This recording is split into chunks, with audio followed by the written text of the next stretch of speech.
Ay, Nay, saan po itong ano, Rochelle Fruits and Vegetable Store? Parang bilihan yata ng mga ano to, gulay at saka pruta siguro, mga ganun. Gulay yan siguro to, ma'am. Rochelle po. Stasyon, may mga gulay dun eh. Ah, okay, okay. Sige. Dito ka sana nag-address. Okay. Sige po, salamat po. 2,000 years later. Ito mga kabagis, wrong pin yung customer. So hindi kasi siya yung nag-book. Pinadeliver niya lang. Hello ma'am. Hello po. Apo, ma'am. Sinundan ko kasi yung pin location mo, yung nilagay mo ma'am. Then hindi ko kasi kabisado tong area. So yung description kasi ma'am na yung bilihan ng prutas, wala kasi dito sa kanto na to eh. A few moments later. So yung mga kabagis, chinat ko yung nag-book kasi 1.8 kilometer yung layo eh. So rugi naman to. Medyo malayo pa rin, almost 2 kilometers. Sayang na yung oras, sayang pa yung gasolina. Konsume talaga kayo. A few moments later. So yun mga kabagis, chinat ko sila pareho. So 1.8 kilometer yung layo. So sabi nung customer, mag-add daw siya ng 100, pero hindi naman tayo nag-demand. Hindi totoo yan. Bola lang yan. So sinabi lang talaga natin na lugi naman talaga. Kasi 1.8 kilometer mga kabagis, medyo malayo-layo rin yan. Pwede na. Almost 2 kilometers. And sayang na yung oras, sayang na yung gasolina. So yun ang problema sa mga customer mga kabagis. Nagpipin sila ng maling location, magno-note na lang, then parang uutusan lang tayo na dalhin natin doon. So kung hindi talaga tayo makikipag-usap ng maayos sa kanila at sasabihin natin yung side natin, so parang wala lang. Ang galing! Ang galing! So parang mangyayari kasi parang mamimihasa lang yung mga customer na okay lang sa kanila, ganito ganyan, ganun. So kawawa tayo mga rider.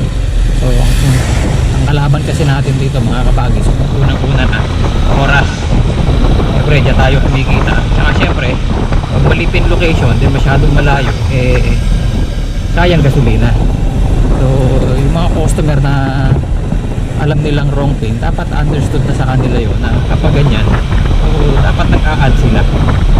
So kahit hindi magsabi yung rider, dapat alam na nila yan na ay kawawa yung rider. Kasi una hindi na alam yung pin location, hahanapin pa yung lugar. So hindi naman natin kabisado lahat ng area. So ganun ang mangyayari. Alam niyo mga kabagis, kung sa ibang mga rider to, itong 1.8 kilometers, kasi ang protocol talaga ni Grab, kung saan yung pin location, doon talaga dapat magdadrop. So dahil nga syempre, pakonsuelo na lang sa mga customer, talagang ginagawa ng paraan ng mga rider yan. Kasi kung protocol ni Grab ang susundin, no show to mga kabagis. No show to sigurado, paid online na to. So pag na-no show kasi to mga kabagis, i-report ng rider sa kay Grab na nandun na sa pin location, then mga screenshot lahat isa-send kay Grab para mabalik yung payment ng customer. A few moments later. Hindi kasi pinable dito pag sa Grab eh. Oo nga ma'am, ang layo eh. Oh. Ito kasi yung pin location. Yan, andito tayo. Almost ilang kilometers to? Isa din siguro. 1.7. Ang layo.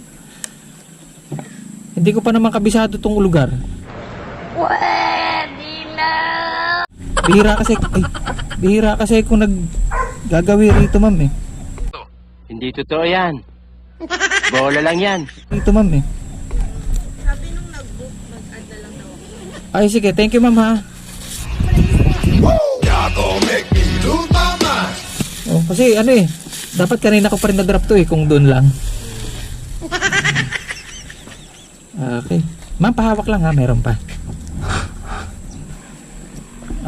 I feel good! I knew that I would! Oh my God!